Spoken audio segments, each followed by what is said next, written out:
Hi friends, welcome back to our channel village Kavitha vlogs. అందరూ ఎలా ఉన్నారండి? బాగున్నారా? మేము కూడా చాలా బాగున్నాము. ఇంకా ఇవాళ మా పెరటి జామ చెట్టు కాయండి. రెండైతే కోసి కట్ చేసి ఉప్పు కారం అయితే చల్లుకొని తినాలి అని అనిపించిందండి. కోరిక అయితే పుట్టింది. దానికోసమని కాయ అయితే తింటున్నాను. ప్యూర్ ఆర్గానిక్ ఫుడ్ అన్నమాట. ఫుడ్ కాదు, ఫ్రూట్ అని చెప్పచ్చు. చాలా మంచిదండి ఆర్గానిక్ ఫ్రూట్స్. అవి చిక్కడము అదృష్టం, దాన్ని తినడం ఇంకా అదృష్టంగా భావిస్తాను.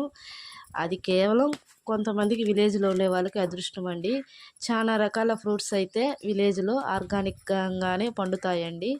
అవి తినడం చాలా మంచిది హెల్త్కి అయితే.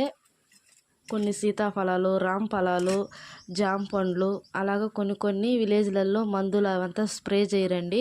అట్లే డైరెక్ట్గా చెట్లో నుంచి కోసుకొని ఫ్రెష్గా తినేయవచ్చు అనమాట. వీడియో నచ్చితే మాత్రం ఖచ్చితంగా లైక్ చేయండి, షేర్ చేయండి, సబ్స్క్రైబ్ అయితే చేయండి. Okay, bye.